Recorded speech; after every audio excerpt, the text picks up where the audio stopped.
게임 중독과 관련된 쇼킹 탑10 3위를 소개합니다. 2010년 12월 달이었어요. 오전 6시 38분. 서울의 잠원동의 한 성당 앞이었는데요. 26살 된 김모 씨가 허벅지와 등 곳곳을 몸에 칼을 찔렸죠. 그리고 피범벅이 된 채로 성당 앞에서 발견됐어요. 그는 곧바로 성당 관계자한테 발견이 돼서요, 병원으로 옮겨졌는데요. 사망하고 말았죠. 근데 왜 사망했을까요? 과연 누가 그를 찔렀던 걸까요? 범인은 박 씨였어요.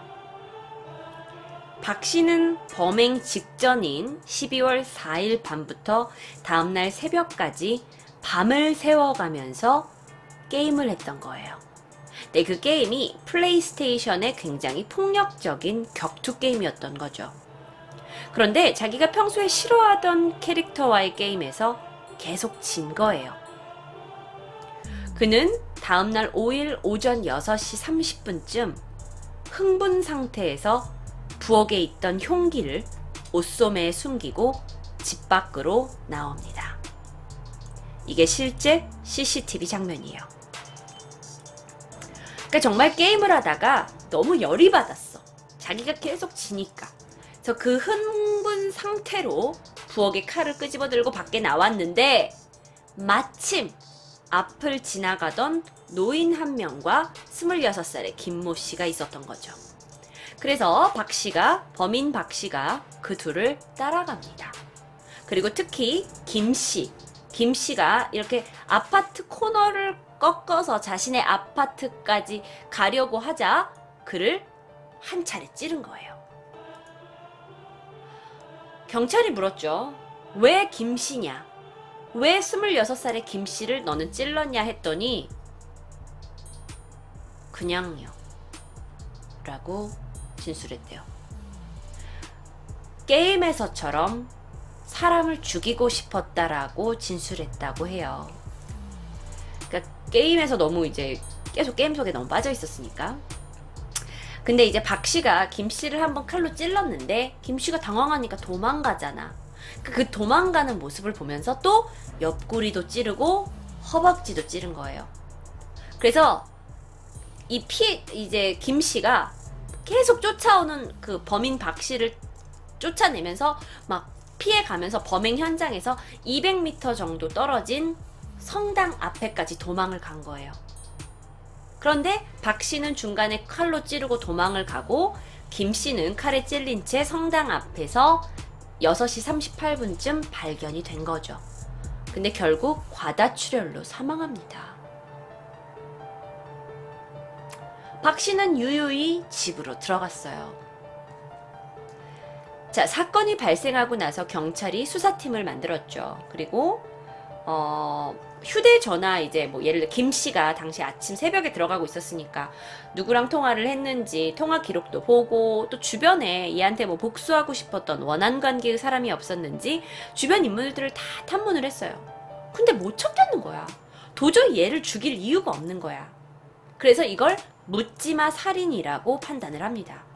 그래서 범행 장소 인근에 있는 모든 CCTV 1777개를 다 분석해요. 그리고 당시 지나다녔던 버스에 6개 버스가 있었는데 그 6개 버스의 CCTV를 다 정밀 분석을 합니다. 그러면서 바로 이 모습을 찾아내게 돼요. 박 씨의 모습이 찍힌 이 CCTV 몇 개가 그 살인이 저지른 그 지점으로부터 발견이 되는 거죠. 그런데 여기서 특징이 한 가지 있었어요. 뭐냐면 당시에 이제 범인이 어떤 신발을 신고 있었는지가 경찰이 알고 있었거든요. 그리고 그 범인이 그 마지막 김 씨가 죽기 전에 이제 용의자의 모습을 얘기할 때 삭발을 한 상태였다라고 얘기를 해줬대요. 그래서 그거를 이제 근거로 탐문 수사를 했는데 이 박씨네 집에 갔더니 같은 운동화가 있는 거야. 그리고 박씨가 삭발을 한 상태였던 거야. 그래서 용의자로 지목을 합니다. 근데 처음에 박 씨한테 야, 너 혹시 범인 아니야? 이랬더니 증거대. 증거 있어? 내가 걔 죽였다는 증거 있어?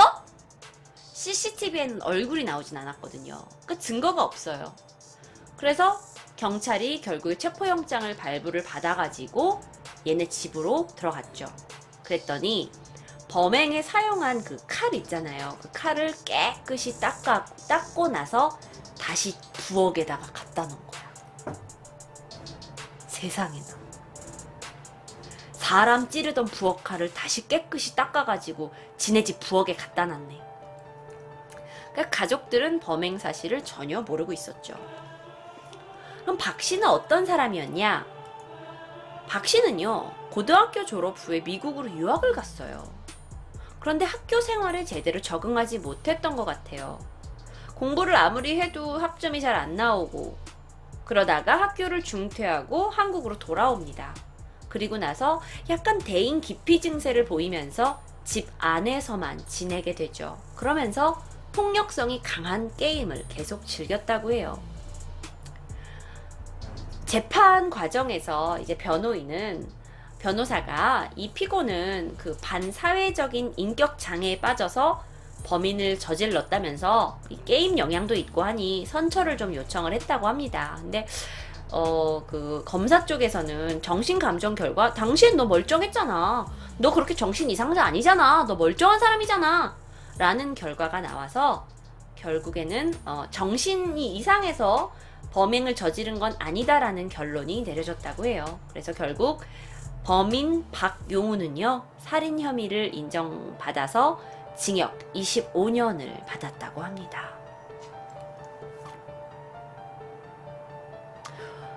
근데 물론 여기에서 그건 게임이 문제가 아니라 그런 닌겐 자체가 문제 아닌가요? 맞아요. 그런 닌겐 자체가 평범한 닌겐이 아니었죠. 그런데 그 닌겐에게 게임이 어떠한 영향도 주지 않았다고는 우리가 말을 못하는 거예요. 그쵸? 나도 그 닌겐이 분명 문제가 있었다는 거 인정해. 근데 직접적인 살해 동기는 게임을 하고 나서 그 게임과 같은 장면을 현실에서 만들어내고 싶었다잖아. 자기가 그렇게 진술했잖아. 그러니까 그건 우리가 부인할 수가 없는 거지. 자, 너무나 안타까운 사연이었습니다. 자, 이번에는 2위를 이야기해 볼게요. 이 게임 아세요? 혹시? 이 게임 우리나라에서 유명해? 미르의 전설? 자, 2004년 중국에서 있었던 일이에요. 쿠이 챈괴이라는 분이 계셨는데 그의 나이는 41살이었습니다. 자, 이제는 더 이상 티네이저가 아니라 41살의 게임 유저예요. 근데 그가 미르의 전설 3, 요 게임에서 고급 아이템을 갖게 된 거죠. 바로 그건 도룡검이었어요. 제가 도룡검이라고 검색하니까 이 사진이 나왔는데 이게 실제로 미르의 전설에서 도룡검이 아닐 수도 있습니다, 여러분. 제가 미르의 전설을 해보지 않아가지고 도룡검이라고 검색해서 나오게 됐는데 이 게임 이게 되게 비싼 거래요. 아, 여러분도 아세요? 도룡검이래요. 근데 2004년에 이 검을 획득하게 된 거죠. 그리고 나서 너무 좋았는데 이제 이걸 좀 자랑하고 싶었던 거야. 그래서 이 검을 친구에게 한 달 동안 빌려줬다고 합니다. 근데요, 이 친구가 한 달 동안 이 도룡검을 사용하고 나서 몰래 팔아먹은 거예요. 어떻게 팔아먹었냐? 다른 게임 유저한테 이거를 7,200위안, 하나로 한 88만원 정도의 가격에 팔아먹은 거예요. 88만원에. 그러면 이 도룡검의 주인이었던 퀴 챈게이는 어떻게 너무 열이 받죠. 어떻게 남의 아이템을, 그것도 희귀템, 좋은 템을 갖다 빌려줬더니 다른 사람한테 홀딱 팔아먹었어. 그래가지고 친구한테 야, 돈 내놔. 너 88만원 내놔. 그거 내 돈이잖아. 근데 친구가 내놓지 않은 거예요. 그래서 이제 얘가 화가 난 거죠. 근데 이게 중국에서 온라인 게임 안에서 아이템 절도 같은 건 이제 사이버 범죄잖아요. 근데 이런 처벌법이 마련돼 있지 않대요. 근데 우리나라는 마련이 돼 있는지 모르겠어요. 근데 중국 내에서는 이제 워낙 그 시장이 막 크고 있는 단계다 보니까 아이템 절도에 대해서 어떤 법적 절차도 없어요. 그래서 경찰에 고발할 수도 없는 거예요. 그러니까 이 사람은 완전 미치고 환장하죠. 그래서 이성을 잃었어요. 첸케이가 급기야 2004년 10월에 자고 있던 친구를 칼로 찌르고 도주합니다. 친구는 사망했고요. 첸괴이는 며칠 후에 공안 당국에 자수를 해요. 그리고 나서 첸괴이는 그 살인죄에 대해 제2급 그 사형 제2급 무슨 중국 인민법원이 이제 너는 살인죄에 해당이 된다 해서 사형 선고가 내려집니다. 와, 41살의 남자가 게임 아이템 88만원짜리 돌려받지 못해서 결국 사람을 죽이게 되는 결정을 내렸다는 건 글쎄요, 저는 조금 이해하기가 힘든데요. 물론 게임 아이템이 게임하는 유저에게 얼마나 중요한지는 알고 있지만 이건 좀 너무한 게 아닌가 싶어요. 이거 도룡검이 아니라 죽음의 검이에요. 이 사진은 그거랑 매치하지 않을 수도 있어요. 제가 도룡검을 몰라가지고 검색했더니 이게 나오더라고요. 그래서 일단 그냥 사진을 가지고 왔어요. 근데요, 죽일 맘까지는 아니지만 분노는 충분히 이해합니다. 둘 다 잘못한 부분은 있죠. 하지만 살인은 결코 용서될 순 없어요. 자, 마지막 이야기입니다. 1위를 공개합니다. 어쩌면 이 사진에 있는 모습은 굉장히 익숙할 수 있어요. 그쵸? 평범한 학생이 게임을 즐기고 있는 모습인데요. 이건 물론 참고 사진입니다. 부산에서 있었던 일이에요. 몇 년 전에 있었던 일인데 너무나 우리의 실생활과 가까울 수도 있지만 한편으로 너무도 충격적이어서 1위로 가져왔어요. 어떤 게임인지는 몰라요. 그런데 한 중학생 소년이 있었어요. 근데 그 소년이 게임에 빠져 있었던 거죠. 그래서 맨날 엄마가 야! 게임 그만하고 공부 좀 해! 엄마! 좀만 더 할 거야! 금방 끝날 거야! 엄마 맨날 공부만 하래! 내가 게임 얼마 하지도 않았는데! 그렇게 엄마하고 아들하고 갈등이 있었던 거예요. 그런데 어느 날 이제 게임이 너무 좋아서 게임 중독에 빠진 중학생이 어느 날 엄마가 와서 또 게임을 하지 말라고 엄마가 막 아들을 막 잔소리를 하신 거죠. 등짝 스매싱이 막. 야! 너 또 게임하냐? 너 왜 이렇게 맨날 게임만 하는 거야? 너 공부 안 할래? 너 고등학교 안 가? 너 대학 안 갈 거야? 그런데 이 이야기에 스트레스를 너무 많이 받았던 이 중학생이 어머니를 목졸라 살해합니다.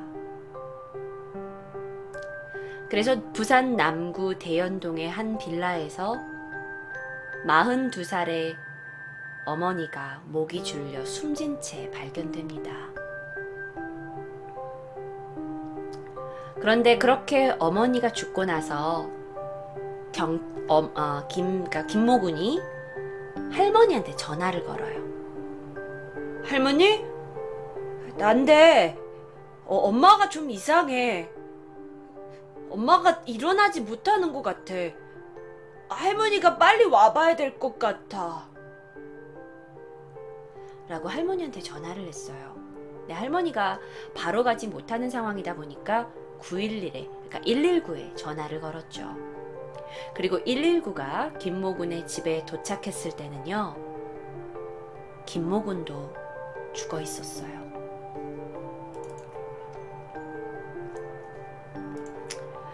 김모군은 도시가스 배관에 목을 매서 자살했습니다.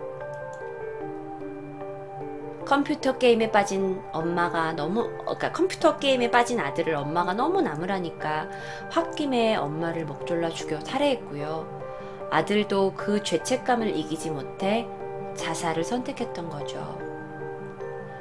그 김모군이 짧은 유서를 남겼대요. 제가 어머니에게 해서는 안 될 짓을 했습니다. 라고요.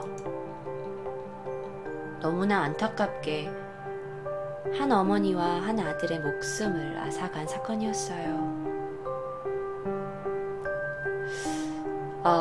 물론 중독에는 여러 가지 그 스타일이 있고 여러 가지 분류가 있지만 저도 개인적으로 게임 중독이 얼마나 심각한 건지 잘 몰랐었는데 오늘 이런 기회를 통해 한번 생각해보는 시간이었으면 좋겠네요. 물론 게임을 하는 사람이 다 중독자는 아닙니다. 술을 마시는 사람이 다 알코올 중독자인가요? 하지만 글쎄요, 나도 게임 중독, 근데 게임 중독으로 이런 일들까지 나는지 정말 몰랐어. 너무 안타까운 사건들이었어요. 이 사진은 참고 사진입니다. 방송에서 나왔던 참고 사진이에요. 이렇게 꾸짖던 엄마를 살해 후 자살했다는 방송에 자료화면이 있길래 제가 가져온 겁니다. 오늘은 쇼킹탑10은 여기까지. 여러분, 쇼킹탑10은 화요일과 목요일에 진행이 되고요. 이번 주에는 금요일은 무비 랭킹쇼가 없고 토요일 토요 미스테리, 일요일 무비 랭킹쇼로 만날게요.